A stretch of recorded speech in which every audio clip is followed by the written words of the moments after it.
Hi to all. Welcome to another episode of Live with Panis Podcast.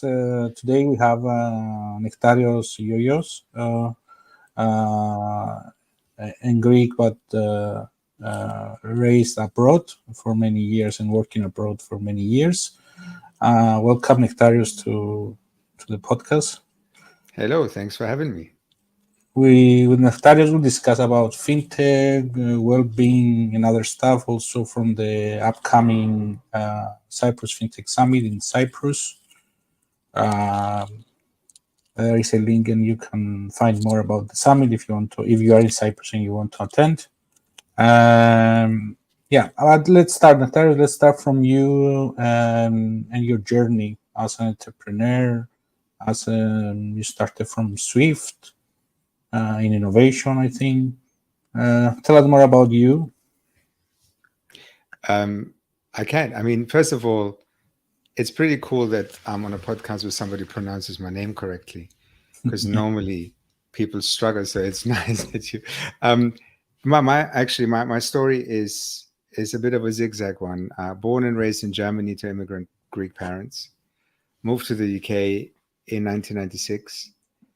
Fell into financial services. I never planned to be in financial services. It was really coincidence. And then I did a fair amount of time in the corporate world in very traditional roles. First with what was the Frankfurt Stock Exchange, and then I ended up with Swift. Swift took me to Australia, which was fun. I spent 4 years in Sydney. I had a great time. And when I came back, through a number of coincidences, again, I joined an innovation team that was new at that time. And this is where kind of my whole life changed. I ended up little by little moving away from a very corporate environment and very corporate way of working to doing pioneering things that were innovation related. And that slowly led to me leaving Swift and starting my own entrepreneurial journey. So I'm 56 now, and I've only been an entrepreneur for the last 10 years, which is really weird because I deal with a lot of people who are less than half my age who always wanted to be one, and they always dreamt about having the startup. But my journey was very corporate for nearly 18 years, and then gradually allowed me to leave that life behind that I can never go back to and do something that's more meaningful and more exciting for me. Okay, tell us more about your entrepreneurial journey. You are a mentor in Startupbootcamp. Now you are launch Future Farm. Tell us more about your. So the whole thing started with in Swift. I was part of a team called Innotribe, and Innotribe did some pretty amazing things on the back of the global financial crisis. So it was about educating the financial community on the changes that are happening in technology, the fact that the world is changing and the banks were quite oblivious to. And I had a call from a colleague who was part of the team saying, look, we're looking for somebody to join us to run an incubator. We're looking to build an incubator. And I didn't really know what that meant, but I thought this sounds fun. And I joined the team. And the great thing about Innotribe was that we had the freedom to also just raise our hand and say, I want to do X or Y. And we were experimenting with the idea of running a startup competition to actually educate the bankers, so the people who were part of our community at Swift, on who these startups are, what they're building, and how this is relevant for the industry. So I raised my hand and said, I'm happy to do this. So I ended up leading for 3 years what became the Startup Innotribe Challenge. Sorry, the Innotribe Startup Challenge, which was probably the first fintech competition in the world. And because Swift is a global organization, it was really easy for us to say, you know what, we'll do one in the US, one in Asia, and one in Europe. So we had London, Singapore, and New York as our 3 showcases. We ran this competition in a way that we attracted startups. We helped them with their pitches. Then we put them in front of an audience of mentors, VCs, bankers. And the best of the bunch, we flew to the big event that Swift runs called Cybos. And that's where we had like the big finale. And we did this a few years in a row, and we had some amazing companies in that. So companies that are now hugely successful, like, I don't know, TransferWise or Revolut, they were part of the competition very early on in their journey. And on the back of that, we thought maybe there's a way to work more closely with these companies and this is like, we're talking about beginning of 2013, maybe when we looked around and saw that people run accelerators, maybe there's space to build an accelerator specifically for financial services. So we started looking how we can build this accelerator. And we thought, since we have the industry access, let's just find an organization that knows how to run the programs. And Startupbootcamp was a young organization, which was about the same age as Innotribe. And we started talking to them about launching together a FinTech program. Bearing in mind that at that time, FinTech wasn't a word. We used to call them financial services startups. And Swift got very political and people left, and it was all a bit of a mess. So I decided just to leave Swift behind and do this myself. So I joined Startupbootcamp as a co-founder of the first innovation-focused accelerator programs. The company behind Startupbootcamp is a company called Rainmaking. It's a corporate innovation company. So what we were doing is we were working with the banks, understand where they are in the innovation journey, and an accelerator might have been the right model to engage, but it could have also been other things. So my life for 5 years, from the beginning of 2013 until the end of beginning of 2014 to the end of 2018, was very much traveling around the world, talking to banks at very senior level, understanding what the innovation appetite is, and trying to work with them to build something meaningful for them. And in parallel, building Startupbootcamp FinTech programs and InsurTech programs around the world. So London, Singapore, New York, Mumbai, Mexico City, Amsterdam, Melbourne, you name it, we had a program. So it was a very intense time. And it was also a time where it was very pioneering to do this, because a lot of these markets were completely untouched by it. So we would go to where we saw there was a nucleus, an emerging community that was interested, and we would launch a program. So yeah, that was it wasn't a toe in the water. It was like jumping from the 10-meter board straight into the deep end of entrepreneurship, with hiring people, budget responsibilities, and things that I didn't really experience in my corporate life. Yeah. And now in the last, you launched Future Farm. Can you tell us more about Future Farm? So I've done a few things since I left. Yeah. So at the end of, maybe I can talk a lot, Panis. No, it's okay. We have time. So at the end of 2018, I decided to leave. I decided to leave something that had become my identity. So for me, there was no longer a line between my personal life and my professional life, which is what you normally have when you're in a corporate world. So Startupbootcamp was my identity, and I was living and breathing it. I was working crazy hours like everybody who builds a business does. I was on a plane 3 weeks out of 4. And we're not talking short distances. We're talking, there was this 1 week where I flew from Mexico City to Mumbai to Melbourne and back. So crazy stuff. And when people are asking me, are you okay? I thought, yeah, of course, it's part of the job. It's like I was still riding a high of sorts. But at the same time, I started getting increasingly frustrated with the banks, because they were doing a lot of talking about innovation, but didn't really deliver much. So I was physically exhausted from the travel and the lack of sleep and everything else, but also mentally worn out, because I just couldn't face having another conversation with a C-suite executive of a bank somewhere in the world who was giving me all the blah, and I knew that they were never going to deliver on that. So I'd reached that point where I was completely burnt out. And people throw around the word burnt out quite liberally, but I had days where I just couldn't get out of bed. I had days where my physical health was so affected by my mental health, which was all this one ugly package of operating on the surface, but underneath it was just all very messy. So I decided to leave. And the day after my last day at work, my dad died, which was very unexpected. So I was emotionally prepared to deal with the grief of walking away from my business and my identity. And suddenly I was dealing with the grief that other people experience, which is losing a parent.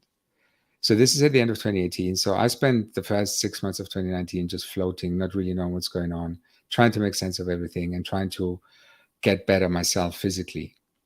And all along, I knew that in the days of the accelerator, I've seen a lot of people struggle with their mental health, but we didn't talk about it.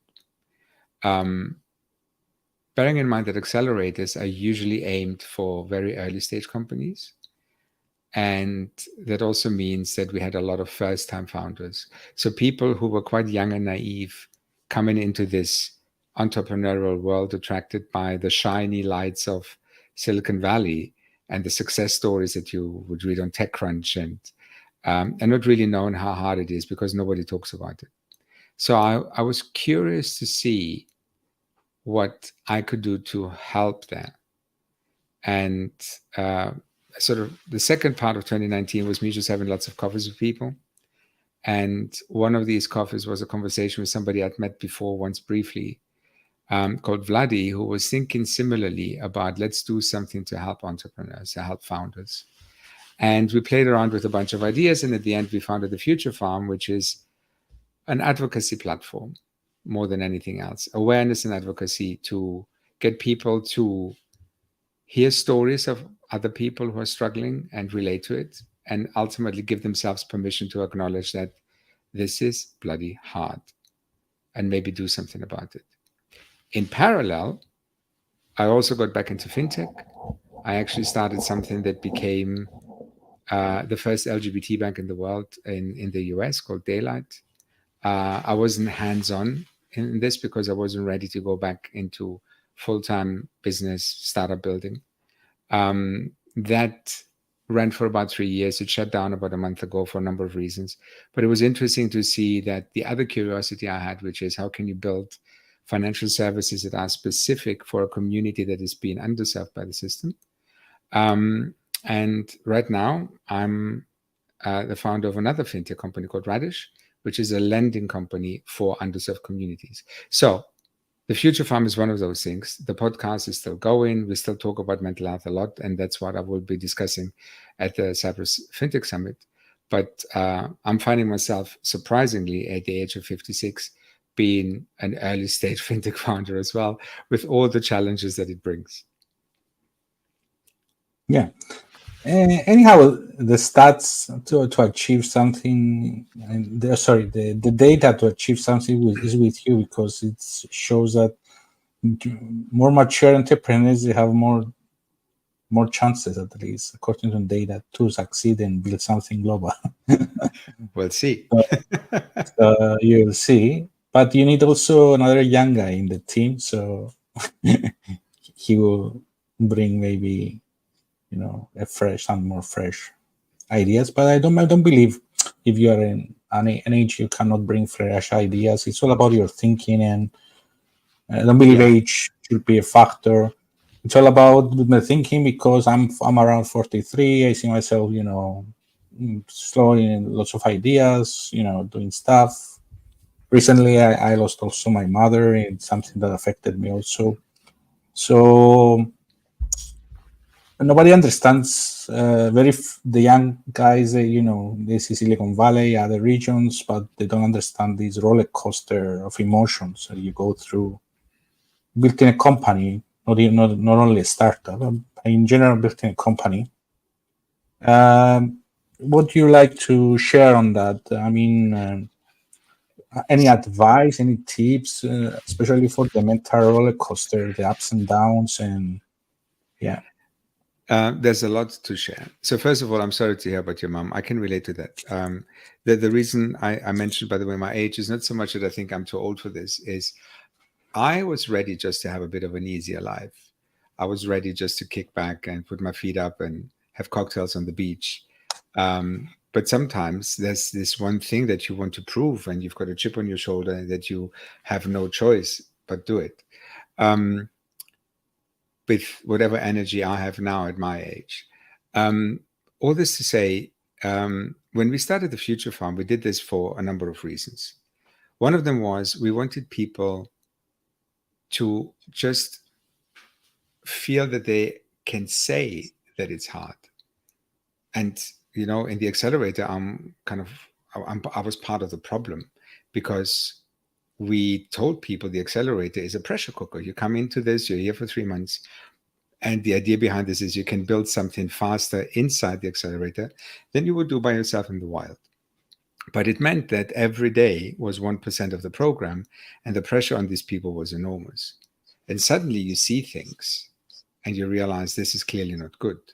There were people who just didn't sleep for days because they had to deliver something. There was a bill that they needed to push, or they were worried about cash, or whatever it was. But nobody had the courage to speak up and say, I'm struggling, because it was considered weakness. It was considered acknowledging some sort of defeat, to the point where in my very first program, there was a guy that I had to send home. I said, look, you being here is not good for anybody, because you're going to crash. Go home and don't come back for 3 days, and don't touch anything at home. Don't check your mails, etc. But also finding out things like people were using drugs to keep themselves up, and people use uppers to stay awake and downers to go to sleep. And I was quite naive in all of this, didn't realize that this was not uncommon.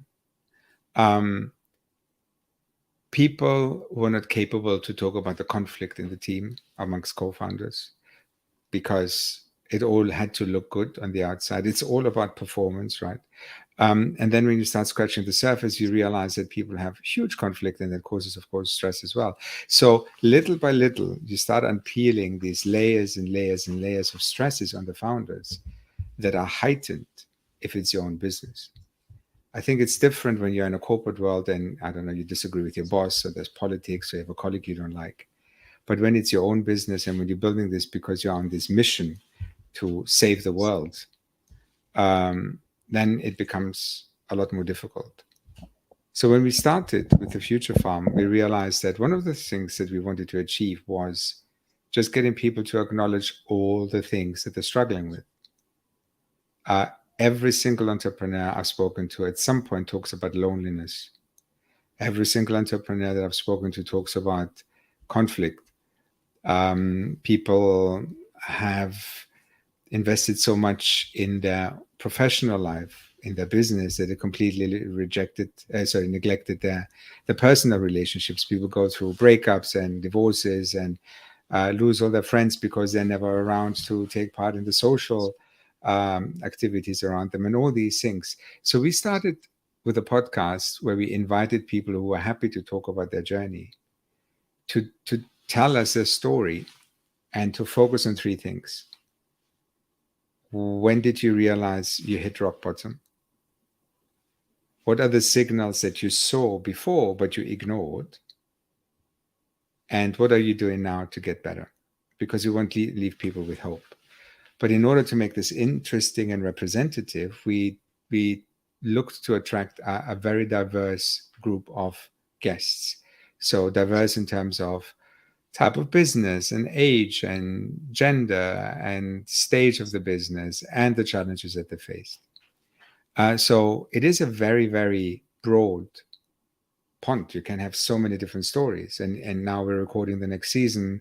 And the other day we're having a conversation with a woman who was misdiagnosed as being bipolar, and spent all her life not really knowing that her actual condition was severe autism that influenced the way she's built her business. But all this to say that part of the work that we're doing with the Future Farm is highlight these stories so people who listen can relate to and go, okay, I'm going through this as well. It's okay, I'm not alone. And there are things I can do. But part of it is also to engage with the people who we believe are part of the problem, which is the investor community. So in parallel, in a less public way, we started talking to VCs, and mainly VCs, but also accelerators that we're close to, and try to gauge their appetite to do something about it. Because you talk to any founder who's received venture money, and they will say that the moment things got really stressful was when we had a VC breathing down our necks. And it's amazing that even now, even post-pandemic in 2023, you still have funds who go, it's not really our problem. You still have VCs who go, well, if the business fails because the founder fails, that's part of the portfolio project we have, and it's okay. We have no role to play in this. But there are others who say, you know what? If we look after our founders, and if you find ways to support them in the way we support them with other things, maybe we can actually help the business succeed and not die, or help them build a better business. So this is the spectrum of what we're doing with the Future Farm. How do you engage investors and try to make them understand? Because at least from my personal experience, one of the things that I avoid is going to investors when I build a company. In the past, I avoid going to investors because all these, most of my reason is this. I have many friends, VCs, all around the world. I even connect startups. I connected startups that raise millions or got acquired from other entities. But personally, I prefer to bootstrap all my media projects. And then probably, how do you engage with these investors to make them understand that they need to help instead of... It's a bit like with innovation as well. You can't convince people. You can't persuade them. You start with the ones who have an element of awareness. So you start with the conversation, try to gauge where they are in their thinking. So I spoke to, when we did the original service, so we're talking about the beginning of 2019, 2020, which spoke to a lot of VCs who we knew, because both Vladi and I come from that world, right? And it was amazing to see that some big name firms, like really big name firms, literally go, we don't care. It's not our problem. But then you saw there were some funds who said, we have an awareness, we just don't know what to do. We're not educated enough. And then there was some who said, actually, we try to do a couple of things, we just don't know if it's the right thing, but at least we're experimenting. I think what was quite interesting for me was, especially with bigger firms, you would talk to one partner who would be really keen to do something, and you would talk to another partner who just wasn't interested. So it's also, the bigger the company, the more difficult it is to get alignment. But long story short, the pandemic hit and people realized that there is an issue. Everybody's affected. Everybody's mental health is affected, but founders in particular. Coming out of it, we know now that there's more curiosity to explore what to do. But the biggest thing we've identified in terms of engagement is education. So we did this big roundtable at the end of 21, nearly a couple of years ago, where we had 8 VCs around the table from around the world.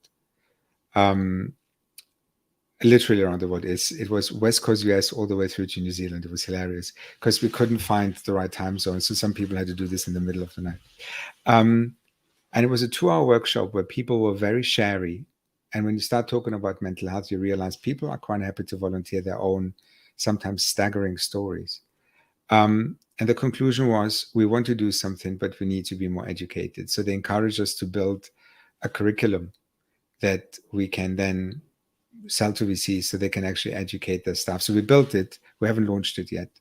But there is something about understanding what mental health means, understanding how to recognize signs, and then going into this with this mindset of, you have a choice of options to help, but it also needs to fit with the ethos of the firm and the way you support startups in other ways, because some VCs generally don't do much and others have, like a platform VC would have kind of specialists on, I don't know, growth hacking and marketing, whatever it is, in the same way it can make budget available for this kind of thing.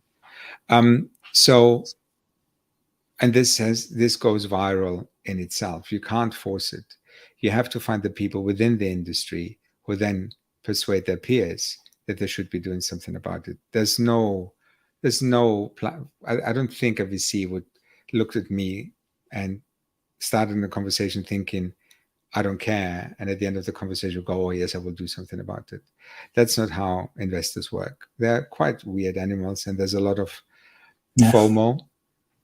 So, but we know that every conversation we have leads to a couple of new, oh, you should talk to X, you should talk to Y. And this is little by little.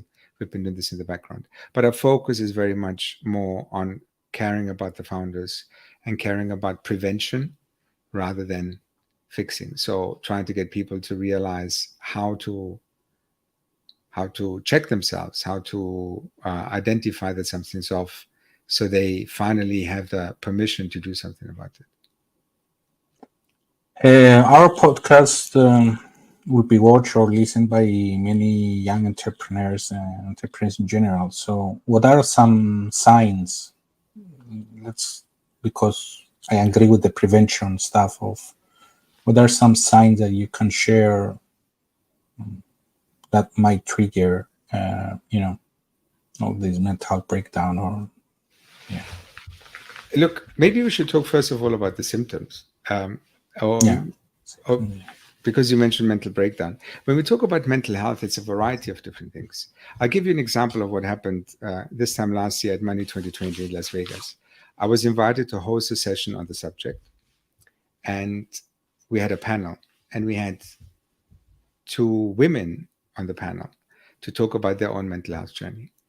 And we were talking about burnout. And then at some point, one of the ladies asks the audience, which are about 100 people in the room, who are all entrepreneurs, who here in the room has experienced burnout?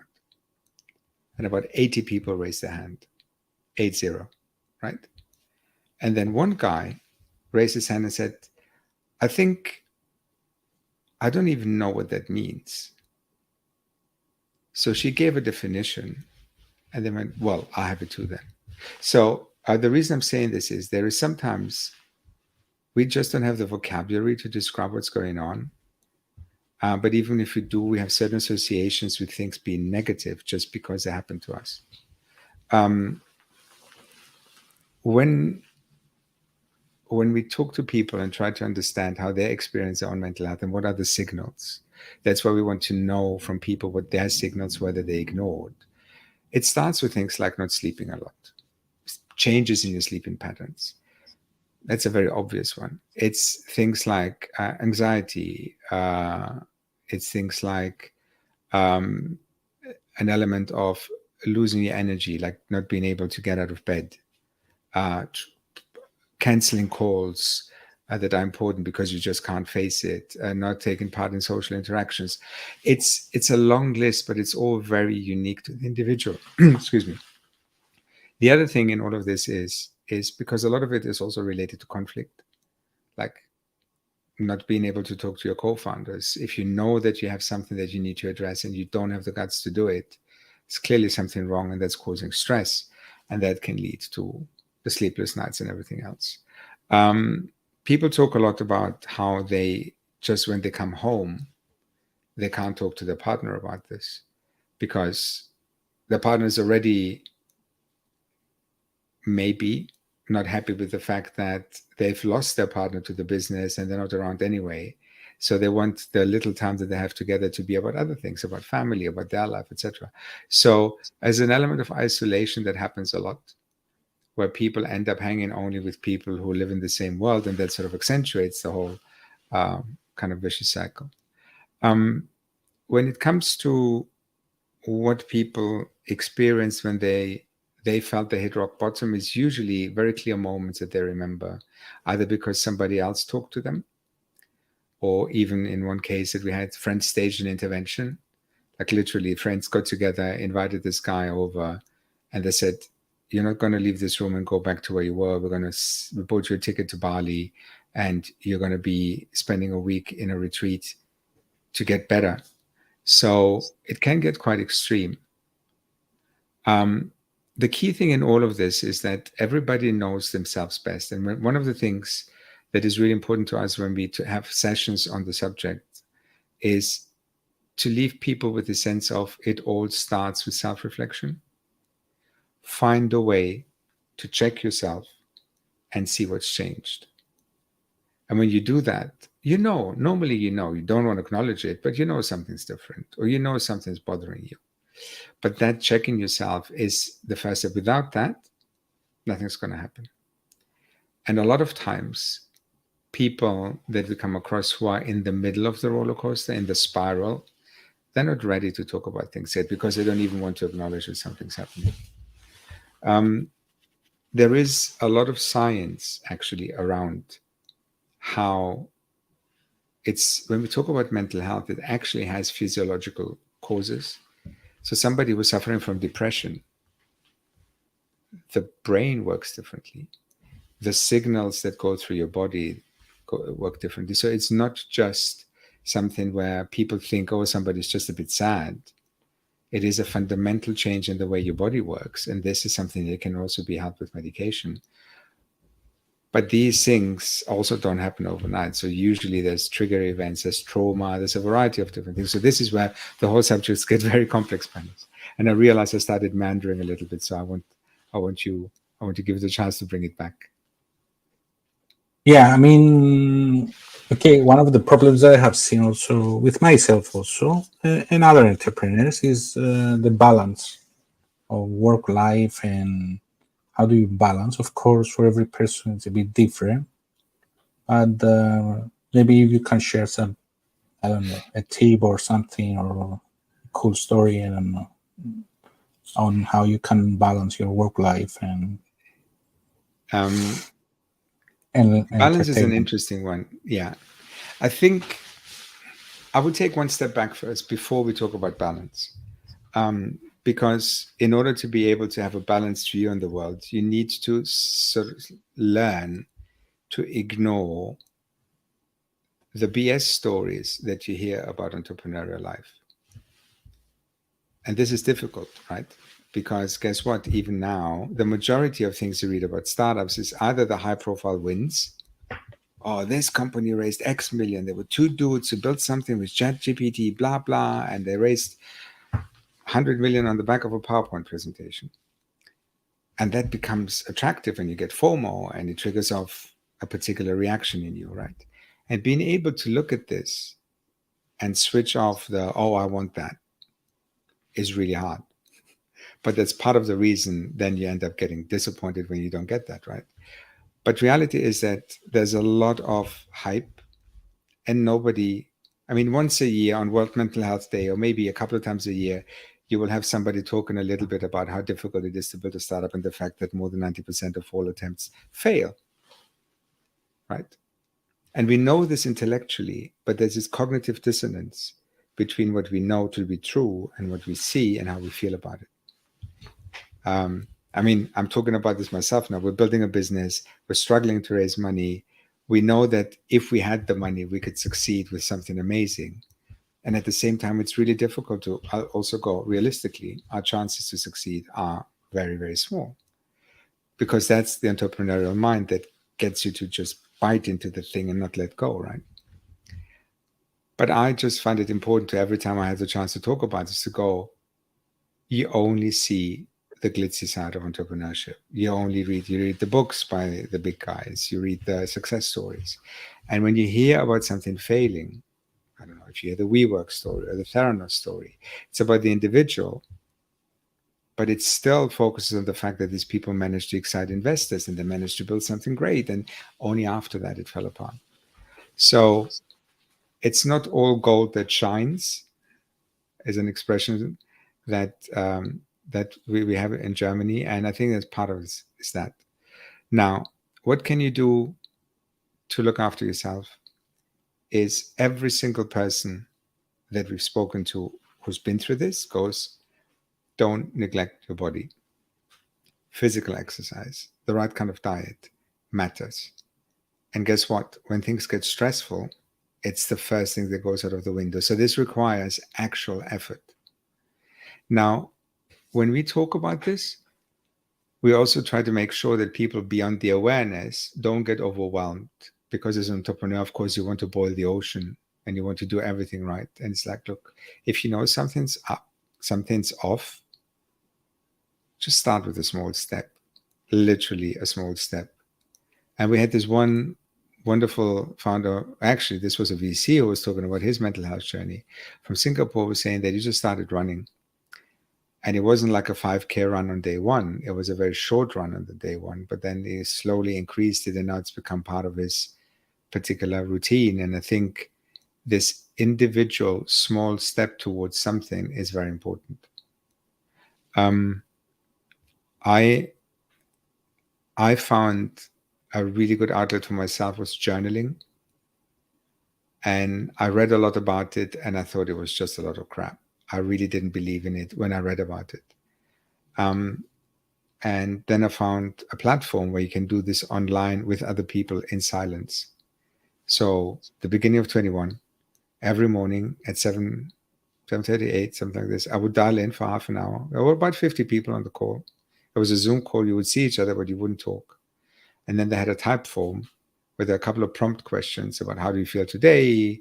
What are you grateful for? What worries you? Different questions every day. And I would just write. And sometimes I would write for 5 minutes. Sometimes I would write for 20 minutes.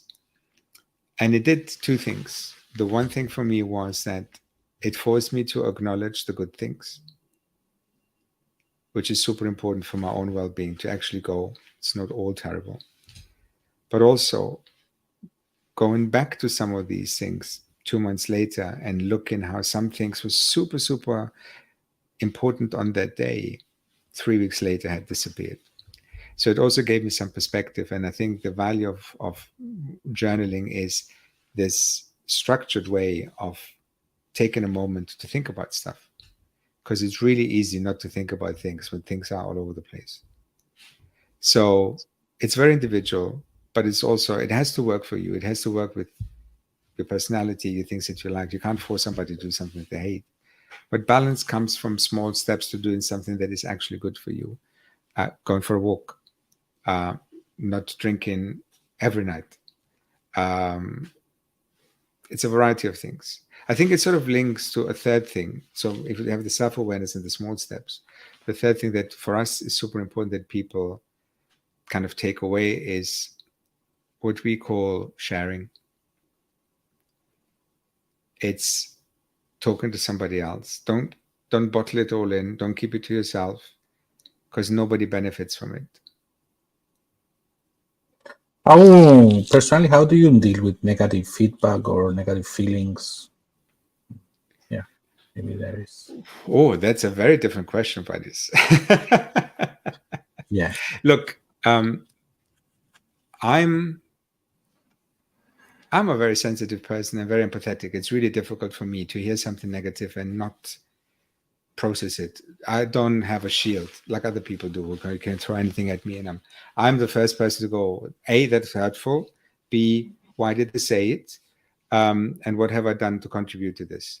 And then I do the other thing, which is I'm empathizing with that person, going, well, yeah, he's had a hard day. Probably didn't mean it like that, or whatever it is. And I'm not saying this is the right thing. This is just my natural response to things. So by the way, my support system is therapy.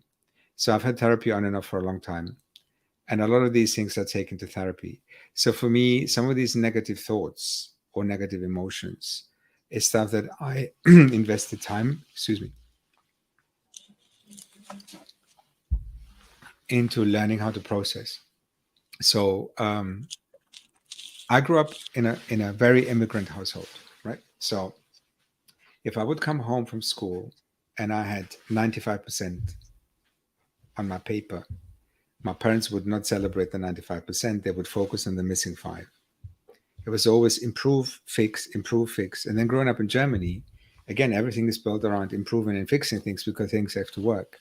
So I came into adulthood with this mindset of, if something isn't right, we need to fix it. And then you translate this into people, into situations, into work. Everything needed to be fixed. So what I've learned in my therapy was, if somebody's been negative to me, or if some situation is just very uncomfortable, that I don't need to do anything about it. I just need to acknowledge it and just let it pass. And there's an element of, there's something meditative about this, but it's also nice to see even later in life, you can learn with practice not to get affected by things in the same way that I would have got affected by 20 years ago.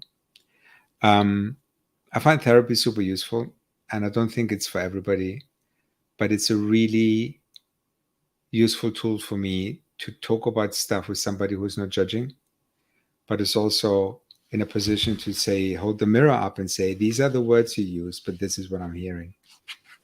And that's what I need to be able to process things. I know that other people find a lot of benefit in using things like mindfulness and meditation to try and remove themselves from the negativity around them and just bring their mind to a calm state. And again, it's like with everything else, you start with a minute and then you take it to 2. And then you have people who can do, I don't know, an hour without even thinking about it. Okay, let's get back to your company, the new company, Radish. You Yeah. said, Yeah. like the radish. Yeah, like the vegetable. Yeah, interesting. Apple. Rabanaki. Let's hope you have the luxury of apple, another vegetable. Radish, tell us a bit about the company, what you're trying to solve, how you're trying to solve So it. when we built the LGBT bank, we built this because we felt as gay people, we have experiences in our financial services life that differ from the general population. And I, having spent all this time in fintech, had this curiosity to figure out, how do you actually build products for people who don't fit the mainstream or whose needs don't fit the mainstream? And it's really, ultimately, the model is very simple. The financial services system is built for as little exception as possible, right? It's built for the mainstream of the population, and ultimately it's built for straight white men, because those are the people who, when the systems were built 50 years ago, were the ones who were dealing with all the financial things. But the world has evolved and people's needs have evolved. And now to be able to make changes is just not possible. It's technologically too difficult for the large organizations. It's sometimes operationally difficult. The risk profiles and the risk processes don't allow for this. So it's really difficult to go to an existing bank and say, hey, there's a particular thing that you need to build for a community that doesn't fit your model. Can you do it? And they will go, no, we don't care. The community is not big enough to justify the financial investment and the conversations with the regulators and everything else that comes with. So this was the thinking behind Radish. So what we're doing is we're building a lending platform that allows people who have a very important life need that they can't afford to finance themselves to get money to finance for. And I'll give you some examples. Say, I don't know, you're a nurse from Syria. You've come to the UK for a better life because you're escaping the situation in Syria. You have all the qualifications that you need to be able to work as a nurse. You have the national health system who's desperate for experienced, skilled staff. The only thing you need is a college to reaccreditate your qualifications. Okay. Now that process costs £2,000 to £3,000. You don't have that money when you just come from a country where you're escaping a war. At the same time, you don't have a credit score or any kind of credit worthiness in the country. So you go to the bank and say, give me £3,000 and I know that my life will be improved the following day, but the bank will say no. And we're saying that this is not the logic you should apply. Just because somebody has a particular background doesn't mean that they're not creditworthy, but also the purpose of the loan defines their ability to repay the loan, because that person ends up being an Uber driver or an Amazon worker or anything else that is gig economy rather than getting a proper job.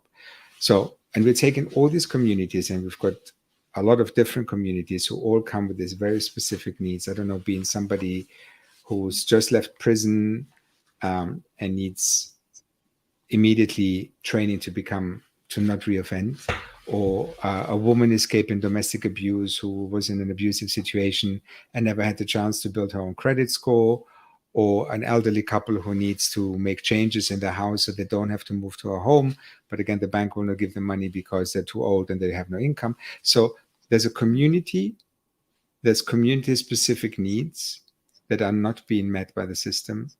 And then there's the system who just looks at them and goes, we don't care.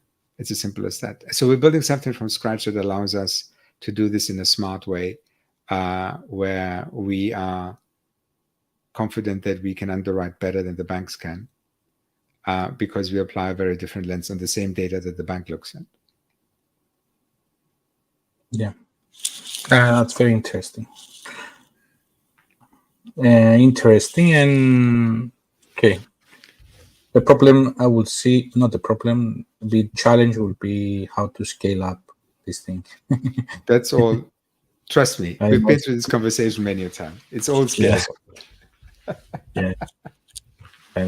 But you have a lot of experience on that. So No, it's funny when you say that, because it's literally the first thing that comes. So we stopped talking to investors, because rather than them trying to find out what our scale strategy is, go, wow, this isn't going to be scalable. And they'll go, if that's your perspective, then it's fine. Thank you. It's nice talking to you. Bye-bye. So it's been a struggle to fundraise, partly because we started fundraising just when the market started going gaga, when it came to early stage money. But we're still hustling. We're still in the market. What's your opinion about you are an investor also, I have seen in other startups. Yeah. So what is your uptake about the market, the investor market right now? What is happening after this SVB bank failing, etc.? So I have a particular passion for very early stage. And I've only got involved with very early stage companies because I really believe in what a lot of investors say, but not everybody lives, which is you invest in the people. And from that perspective, I'm really frustrated that a lot of people at the moment, rather than doing the right thing and continuing to invest in good people who will come up with something great, maybe not the first idea that they had, but their ability to pivot and execute and listen to the customers will take them somewhere. When we started, so from that perspective, I'm not a VC, right? That's very important to just point out. When we realized that the VCs that we all knew, let me rephrase this. So for the last 13 years in this space, I met so many investors who at some point would say to me, you know what, Nektarios, when you build your own fintech company, I want to write the first check. I thought, great, but this was not relevant to me. And then a year and a half ago, I was at that point where I thought, okay, now we can have that conversation. I went back to them and said, hey, what about that first check that you said you'd write? And everybody went, is it scalable? Lending? Rather than being straight with me, and this took me some time to figure out, that when the markets broke down after the start of the war in Ukraine, all VCs were facing with three different problems. One of them was they had to justify the valuations of their portfolios to their LPs. They had to scramble to help the companies that were struggling and failing because the world had stopped for a few months. And they all really didn't really know what to do because nothing was predictable anymore. It became a bit of a really strange reset moment for a lot of VCs. But nobody would go public with it. Nobody would say this to other people. But then people would privately say to me, we're not going to invest any money until the end of next year. And I was thinking, you know what? Why don't you tell people that? It's okay. But what do you have to pretend or make it more difficult or whatever it is? So I think what's happened is that 21, as we all know, was a crazy year for silly investments and lots of FOMO and lots of copycat. Oh, they've invested in a BNPL company. I need to have one in my portfolio, that sort of thing, without really doing the actual job, which was proper due diligence, following your investment thesis, etc. And 22 became the year where the big reckoning came, where people, not out of choice, had to go, okay, we screwed a few things up. So those overinflated valuations need to come down. Some companies need to take down routes, and nobody would say we were part of this, of course, because VCs would never accept that or acknowledge that. I think where we are now is the markets still haven't recovered, but at least you see some movement. But I don't think we're going to get back to some sort of normality until next year. This is for talking Series A and beyond, right? I'm still baffled, really surprised that early stage investors, anything up to Series A, are still struggling to make the number of investments I'd expect them to make in their life cycle. Is this an answer to your question, or have I started talking around? No, it's an answer. Sorry, it's an answer. It's an answer, but yeah, I mean, what would be your advice now to the early stage founders? What they need to do in the next 1.5 year, let's say? They need to It's build product, build sales, that's you can't give a both. generic answer. I think it really depends on what you're building. Um, Try and do as much Let's as you say can. let's go in the fintech industry Even because within fintech, it really differs if it's a B2C or B2B proposition, right? So there are fundamental differences on the money that you need. The moment you need regulatory approval, you instantly need to allocate time and money for that. So it's not easy. I think you can't stop having hope that the right people will understand what you're building and give you money. I think you just need to kiss more frogs until you find the prince. But there is so much work to be done. There are still so many things that haven't been addressed. There's still so many problems to solve. There are still so many banks doing a terrible job at servicing their clients. So all this together, the need is still there to have fintech companies doing great work. And there are investors out there. I think there's also what is your right. opinion about decentralization Now you're as a going into the technology? Yeah, about decentralization and about crypto, maybe. Yeah. So I'm very careful not to go into conversations on something that I don't understand very well. Okay. I have a couple of views. One of them is that decentralization is an interesting concept, and I'm sure there's value in it. And little by little, we're discovering meaningful applications. But for the last 10 years, when people started talking about blockchain at some point, there was a lot of running around like headless chickens, and everybody wanted to slice without really knowing where does it make sense to build something on a DeFi infrastructure and where it didn't. I think we're getting there. I'm getting a little bit frustrated with the impatience of people have to know where this is going for something that is still relatively new, especially people in an industry who has been so slow to make any changes. The bankers who you would get a release in the system once a year, right? And now we're talking about something that's not even 10 years old. And people going, yeah, but this is not working, or this is going. It will happen. Just give it time, and some of these things will fail and some of these things will succeed. But I think it's unquestionable there's a need for, whichever way you want to frame it, DeFi, distributed ledgers, blockchain, blah. And I think the same was going to happen with crypto as a concept. It started somewhere, and now we have high-profile organizations creating stable coins and the government's getting involved and everything else. It's too early to say. It's a politician's answer. Okay, let's go back to corporate, and let's say now you have in front of you a startup founder and he has a team of 20 people.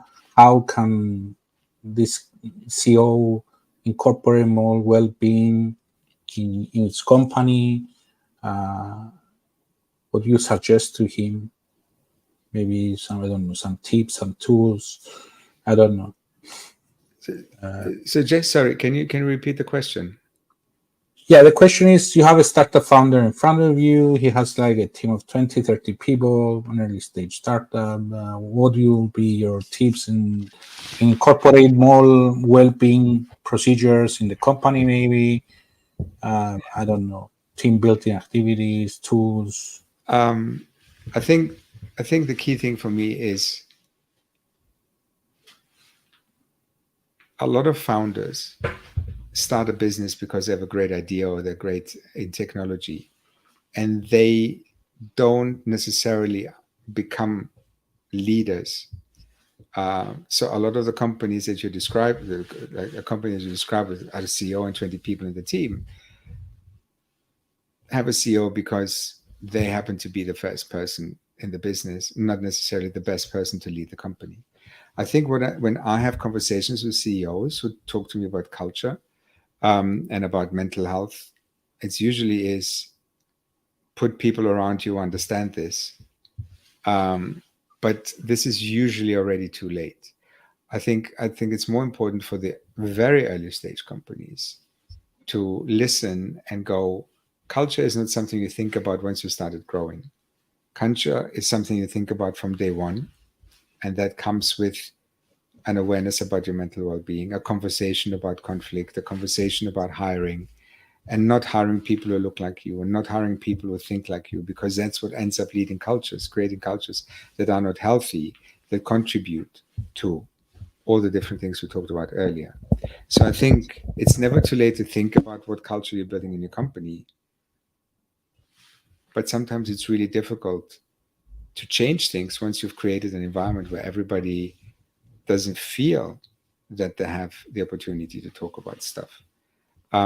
It's difficult to give a blanket answer, Panis. It's difficult to.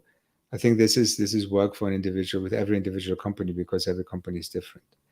Yeah, but I agree they need to start from day one. That's very important, I believe.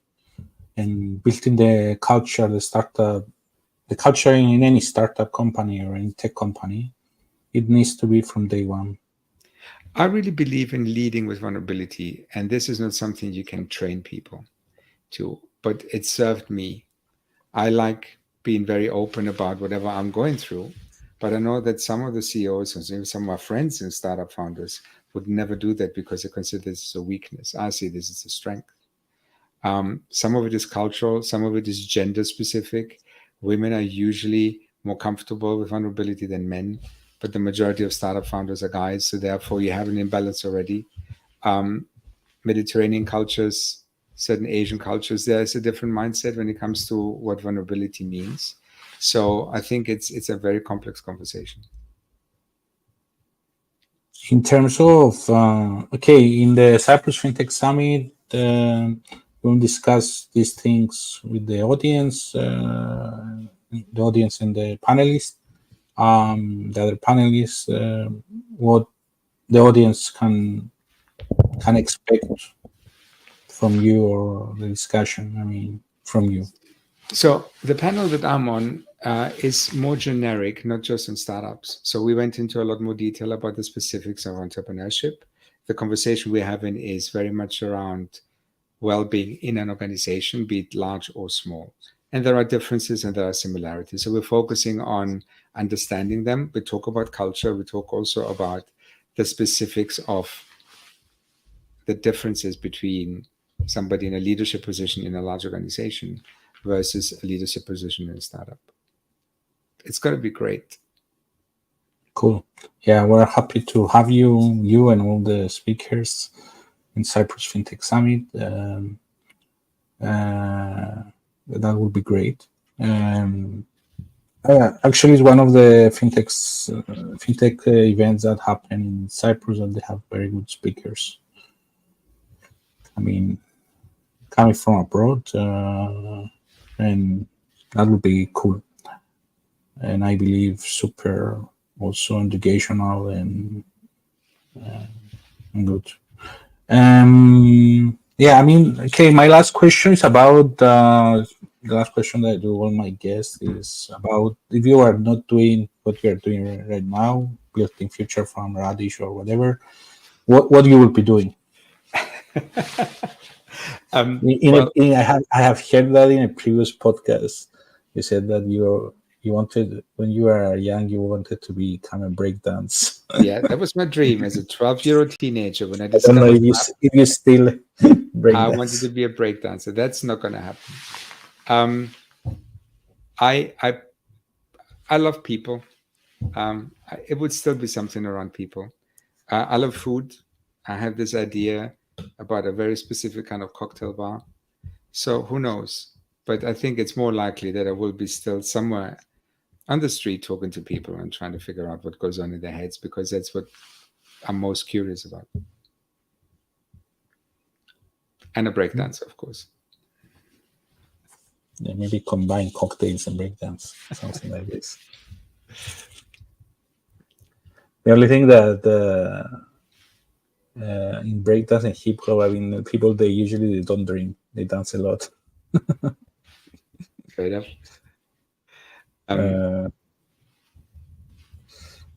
Yeah. Many thanks, Stars. Love to see you in person in the upcoming Cyprus FinTech Summit in 1st of September.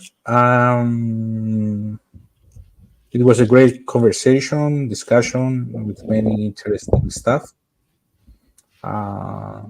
Thank you, and we'd love to maybe in the future we can see featuring in another episode. And if you want to check Nektarios, you can also follow futurefarm.co, I think. Yeah, it's the domain. And their podcast. When will start the new season?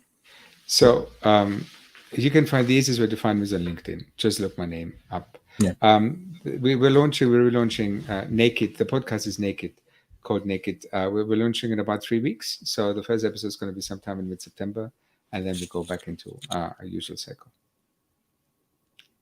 Well, thank you for having me, Panis. I really appreciate you giving me the platform. I enjoyed our conversation, and I'm very much looking forward to meeting everybody next week at the summit. Cool. Thanks all for watching or listening, and follow our channels, whatever platform you're in. Thanks. Thank you.